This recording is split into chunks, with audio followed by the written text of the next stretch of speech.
Salut, c'est François, on se retrouve pour Road Story et aujourd'hui, je vais vous parler de la Vanquely Mungo, une auto basée sur la Citroën 2 chevaux et c'est un peu notre coup de cœur de la vente coquillages et crustacés, que des voitures un petit peu de plage du mardi 22 juin 2021. Donc vous allez sur l'article, vous verrez le détail, mais en attendant, je vais vous parler de cette auto.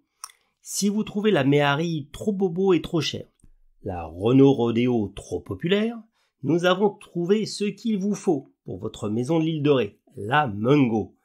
À ses débuts, la marque Vanquely était principalement connue pour ses dunes buggy basées sur des mécaniques VV et Porsche. En 1977, exactement 10 ans après ses débuts, Vanquely déménage à Egem, où un nouvel atelier a été installé dans les locaux abandonnés d'une entreprise de machines à coudre. Cette même année, l'Emmet, plus tard donc rebaptisé Mungo, est né. Un look entre Méhari et Rodeo avec pour base des châssis AK de 2 chevaux Citroën. Cette auto est pensée comme un utilitaire, avec une charge utile de 500 kg et trouve sa clientèle auprès des agriculteurs, vétérinaires et autres artisans. La voiture est à la fois ludique et utilitaire, elle peut accueillir 4 personnes, les portes peuvent s'enlever et elle peut se mettre en pick-up pour transporter des charges encombrantes. La voiture est vendue en Belgique, en Hollande et aussi, semble-t-il, en Grèce, en Allemagne et en Angleterre. La Mungo apparaît en 1980 chez Vanquely. Elle est une évolution de la Emmet. Vanquely modifie la carrosserie de la Mungo, qui devient plus moderne, moins utilitaire, avec même quelques courbes du côté de la carrosserie.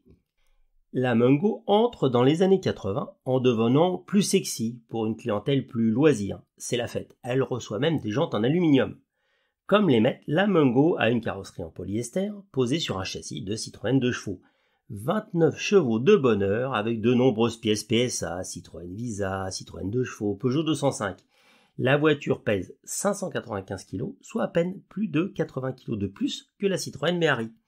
La Vanquely Mungo a été vendue au Benelux, en France, en Allemagne et en Angleterre. Et à la fin de la production, en 90, le chiffre exact de la production est un peu inconnu, mais on peut l'évaluer à quelques centaines. Donc, retrouvez une de ces Mungo à la vente sur la vente aux enchères, où vous avez le lien dans le descriptif de ce podcast, et aussi d'autres choses, d'autres voitures de plage assez sympas. Je vous les laisse les découvrir.